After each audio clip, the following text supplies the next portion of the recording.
You spent a tremendous amount in China, and I wanted to ask about China and then also about the situation you see with women and girls. But you must be the most interesting expert in the world on Deng Xiaoping because you negotiated with him for years, and you were recently at a remembrance for him and his family and so forth. And as we know, Deng Xiaoping is the architect of modern China. Tell us about that time.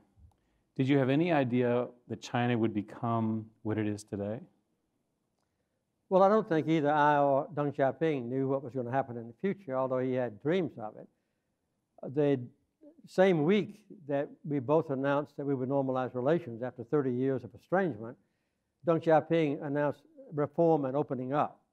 And that's brought about incredible changes in the life of 1.4 billion people now, all for the better, I think. But Deng Xiaoping was a remarkable reformist. And when he said reform and open it up, he meant it. So I go to China about once a year.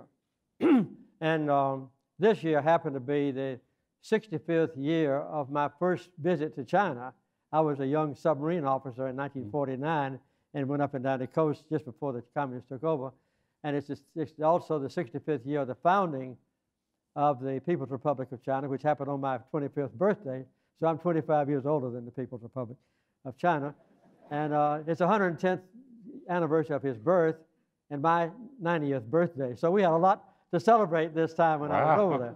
But Deng Xiaoping, when he became the leader of China, which happened actually during the year we were negotiating, 1978, he wanted to bring about a lot of changes.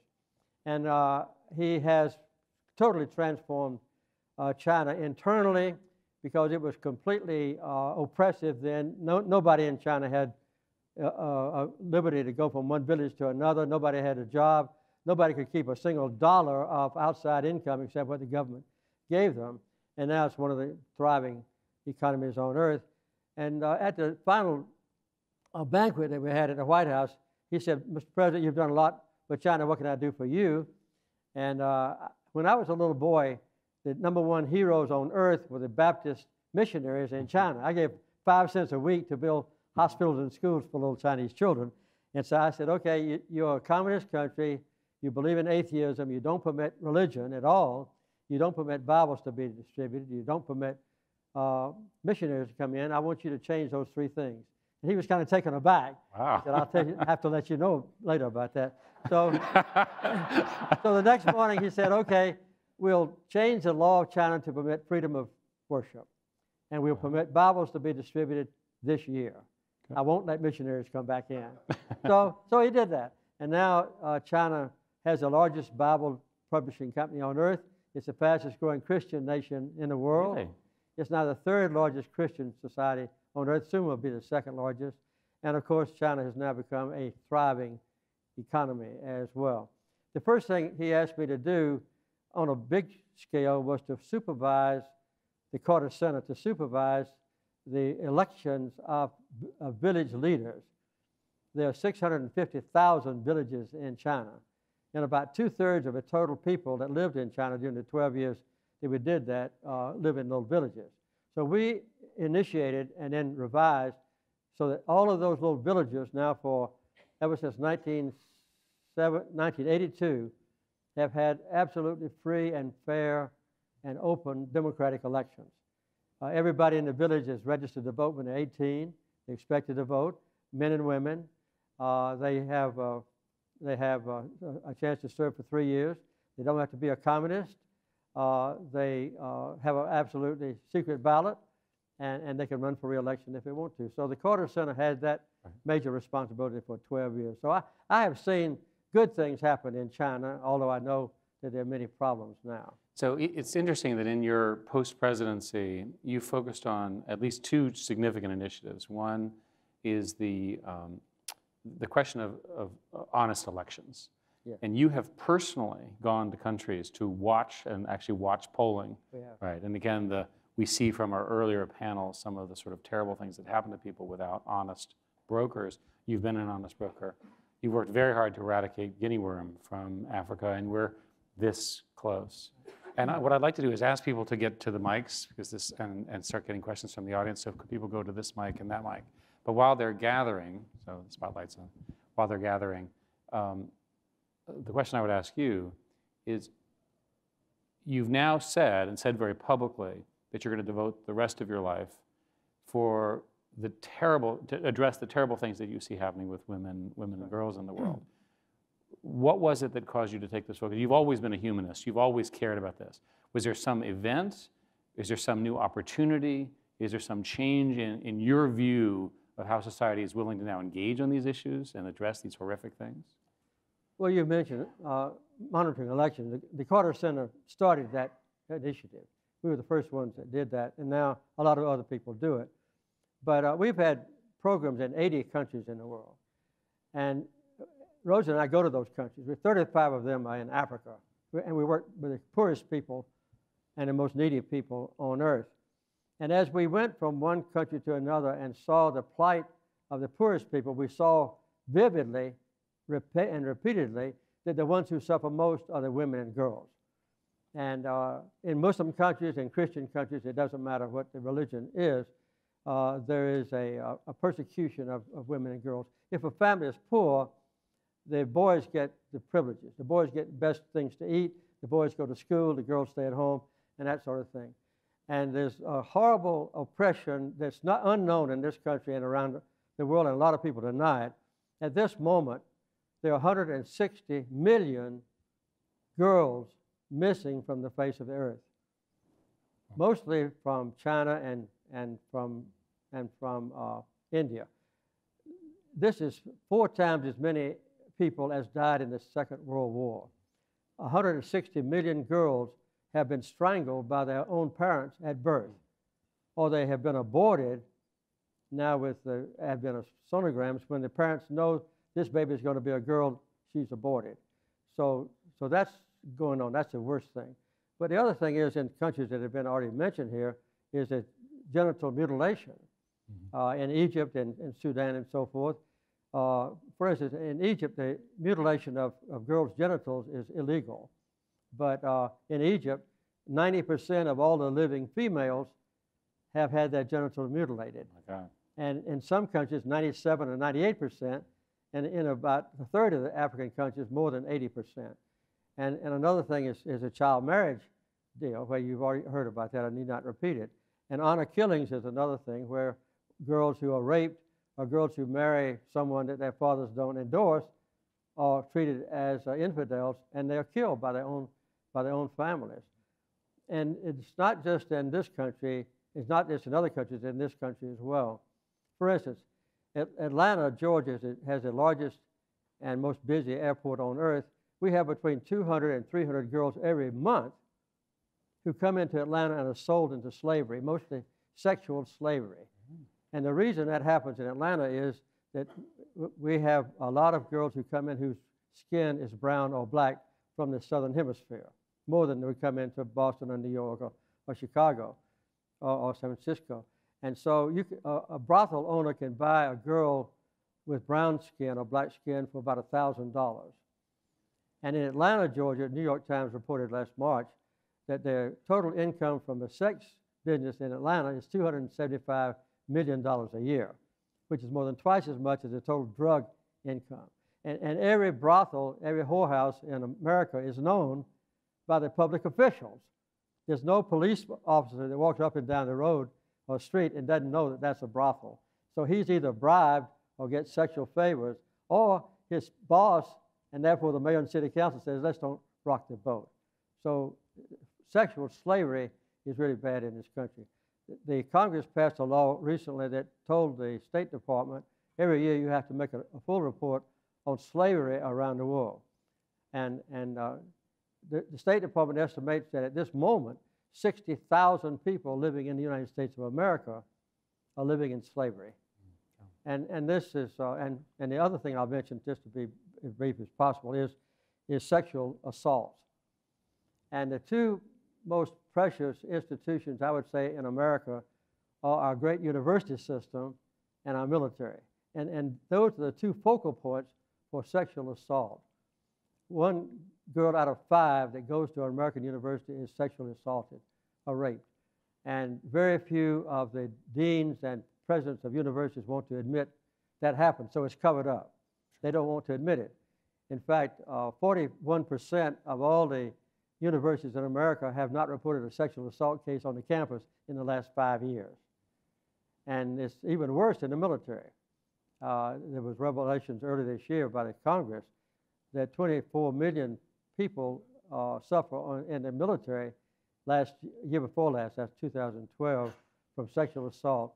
And of those, only 3,000 were ever brought to any kind of accusation or charge, and that's about 1%. So those things happen in America and around the world, and people don't want to admit it. And I think it's the single worst unaddressed human rights problem on earth. And yes, I'm going to spend the rest of my time, and the Carter Center is going to concentrate on this, as well as other human rights abuses. For good reason. Yeah. Right. Let's have our first question. Rob, you want to go ahead? Have our first question. Thanks, Eric. Mr. President, Rob Glazer, it's an honor to see you again. You look great. It's lovely to see you in such good shape. I wanted to ask about another difficult topic, the Middle East. Yeah. Clearly, what President Obama is dealing with is a wrenching decision on what to do, specifically in the horrible areas of the intersection of Iraq and Syria and those butchers who call themselves ISIS. I'm curious if you have a perspective on what you think the president should do that's either similar to what he recently announced or in a different direction. Well, when President Obama came into office, I was very pleased because he went to, as you know, he went to Cairo and made a speech, and he made another statement that the basis for peace in Israel and with Israel's neighbors was the basic things that all the countries on the world agreed to except Israel at this point, and that is to withdraw to the 1967 borders with minor modifications mutually negotiated. And one of the primary goals in my life for the last 35 years, and I'd say the thing that I have prayed most about, you know, in international affairs, has been to bring peace to Israel. And you have to do that, bring peace to the neighbors of Israel, including the Palestinians and others. I was able to bring peace between Israel and Egypt while I was in office, but the rest of it has not yet been done. And now we've kind of backed away from that, and now it's in a stalemate, and I'm afraid it's going to stay that way for a while. So I think the root cause of most of the animosity against Americans among Islamic countries or Arab countries is the Palestinian problem, which has to be resolved. So the Carter Center doesn't get involved in areas where the president is making a strong move, or where the United Nations is there. But we have a full-time office in Jerusalem and Ramallah and also in Gaza. So we try to bring the people together and work on that. As far as ISIS is concerned, I think that we have to address this issue strongly. And I have been in favor of what President Obama has said in recent months. Unfortunately, I believe that President Obama has a lot of persuasion to do to convince the Arab countries and the Islamic countries that he is sincere about what he says. And as you know, we don't have a single Arab country at this point to say they're willing to take a leadership role in dealing with ISIS. And that's because of the complex nature of it, and nobody wants to put boots on the ground, so-called. And also a lot of the Muslims in Iraq and other places look on ISIS as maybe better than the treatment they got from the government of Iraq. So I would say for us to reach out to our neighbors and friends, to induce Saudi Arabia and Qatar and others to support us and go ahead and carry out President Obama's present statement. Thank you. Thank you. Go ahead. Good afternoon, President Carter. You know about the slave trade that's happening here. So, yeah. And you're former president. That means everybody should know about it. Why are we going around to other countries trying to tell them what to do, and we have this happening in our own backyard and we're acting like it doesn't happen? The second part of my question. You're a former farmer. What is your take on GMOs? My take on what? On GMOs, genetically modified organisms. Okay. Well, slavery, which is now called human trafficking, is greater at this point in the world than slavery was in the 17th and 18th and early 19th century. The amount of money that's traded back and forth now for human trafficking is greater than it ever was in history. And I've already mentioned that our country is also guilty of being involved in slavery trade. And about 80% of all the people sold into slavery against their will are women who wind up in sexual slavery. And so that's a very serious problem that the world is trying to address. But it's very difficult to get the U.S. Congress to take on that issue and admit that we have a problem in this country. And the only thing that's been done so far is that the Congress has mandated the State Department to make a statement. And now the State Department of the United States grades every country on how much they're doing to resolve or take care of the slavery trade. And I would say it's very slight. Other countries, it's like what? Ain't that like the wolf guard in the hen house?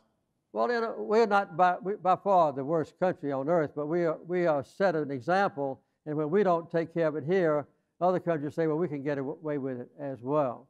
But there's an international law on this that gives teeth to a country that condemns it, and we have not been willing yet at the Congress level to pass the law that would give us an ability to put economic sanctions and pressure on countries that are still conducting the slavery trade. And the other question you had was what?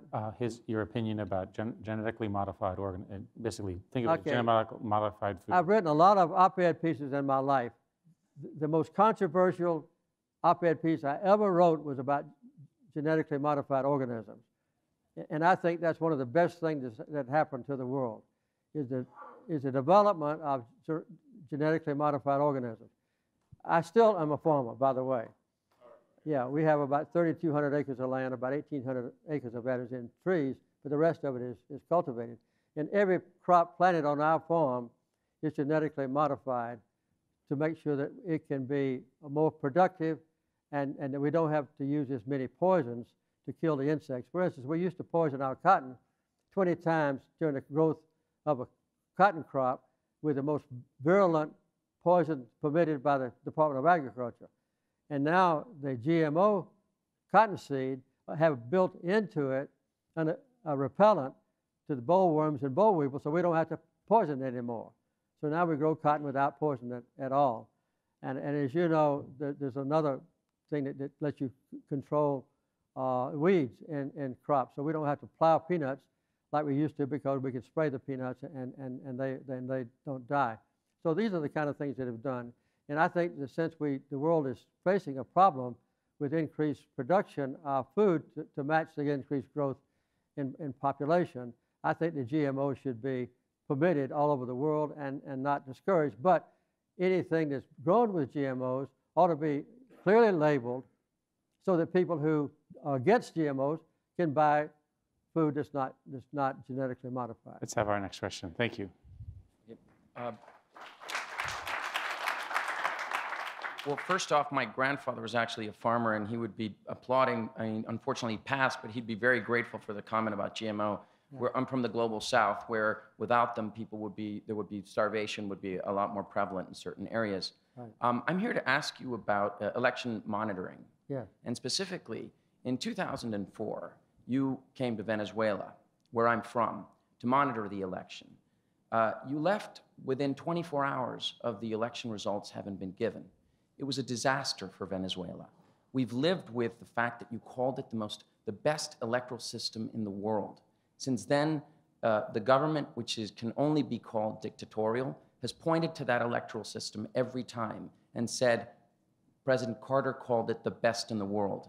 And with that, they have justified what now has been, since then, 10 years of a country with no rule of law, lack of civil liberties, more dead from crime than have been in the Israeli-Palestinian conflict since '48, yet it's not a big issue. What do you have to say to those of us who put our trust in you, and yet in that election, you left within 24 hours? I understand it was Mrs. Carter's birthday, but it was a disaster for us. Well, the Carter Center has been in the leadership role in developing the techniques and systems for monitoring elections. And we still are in the leadership role in that on a worldwide basis. The Carter Center has now finished monitoring very closely 98 different elections, and 4 of them were in Venezuela. And I have been there for 3 of those. And in my opinion, all 4 of those accurately represented the will of the people who voted. Let me go further. Venezuela does have the best electoral system on earth as far as the voting procedure is concerned. Everybody goes in and you touch a screen and you vote automatically. And then in addition to that, you fill out a paper ballot and you put the paper ballot, after you make sure it's the same as the screen, in the box. And then those paper ballots can be counted later on, and they are counted in Venezuela, to make sure that a representative sample match the screen, so that the voting procedure in Venezuela is very good. But there are some very serious problems with the Venezuelan election, which we point out very clearly. One is that the incumbent government always uses the power of the government for their own advantage. The last 2 elections, Venezuela has not let the Carter Center come in. They have refused to let us come in and monitor the elections. So I don't think there's any doubt that what we have reported on every election that we've monitored in Venezuela has been 100% correct. Subject, sir. I understand And that. a good technical, analysis of it has shown different. What we do ask is if you, in March, you declared that you may be coming back to Venezuela. Many of us would respectfully ask you not to come. Well, if I get ready to go to Venezuela, I'll go to Venezuela. Okay. I think the audience, Mr. President, the audience has spoken on this, and I think you should go. Okay. Let's have you have the final question, and I'll have a summary. Okay. As the granddaughter of the person who founded the organic movement in America, I'd like to ask you about GMOs, but I'm not going to ask you that. What I really want to know is, violence against women is such a global problem. What do you think is the root cause of it? Well, the title of my book has the 4 things that are listed: religion, violence, women, religion, violence, and power. And I would say that one of the basic causes of the violence against women is a misinterpretation of the Holy Scriptures by Christians and also by Islamic faith, Muslims. And the fact is that I'm a Christian, and the fact is that Jesus Christ, I believe, there's not a single verse in the Bible out of 34,000 verses that would insinuate that Jesus didn't treat women at least as good as men, and sometimes in an exalted position. But you can go through the Bible and you can find elements in Genesis where Eve was the one that tempted her husband, and she's looked upon as inferior to her husband, and so forth. And the misinterpretation of the Scriptures is a very serious problem. Paul said that in the eyes of God, there's no difference between a slave and a master. There's no difference between a Jew and a Gentile. There's no difference between a man and a woman. All are equal in the eyes of God. And in the 16th chapter of Romans, Paul wrote, in the 16th chapter of Acts, Paul wrote and listed 25 people who had been heroes in the early church. About half of them are women. So there's no doubt in my mind that in the Christian faith, women should be treated equally. But the Southern Baptist Convention, for instance, from which I withdrew in 2000, 14 years ago, they ordained that a woman was not equal to men, that a woman couldn't serve as a deacon or a pastor or a chaplain, and a woman couldn't teach a classroom of students if there was a boy in the classroom among the students. So Rosa and I withdrew from the Southern Baptist Convention. And I've also criticized the Catholic Church in this area, because the Catholic Church also ordains that a woman can't be a deacon and can't be a priest. I think women ought to be treated completely equal in all faiths. And in Islamic faith, I would say it has a lot, overwhelmingly, the Quran equates men and women, and very consistently. And one of our best allies in this entire global effort now is the Grand Imam of Al-Azhar. He is the leading Muslim in the world. philosophically and theologically. And he's also the president of Al-Azhar University that has 120,000 students. And he works very closely to us to point out that the Quran endorses equality between men and women. So that's one of the problems. Another one is violence. And we don't, the laws of the United States and the laws around the world don't punish men who take advantage of women in various ways of life. I don't have time to enumerate all of them, but spousal abuse and things of that kind. And I would say power. Women are deprived of a right to have equal roles in government and in business and commerce.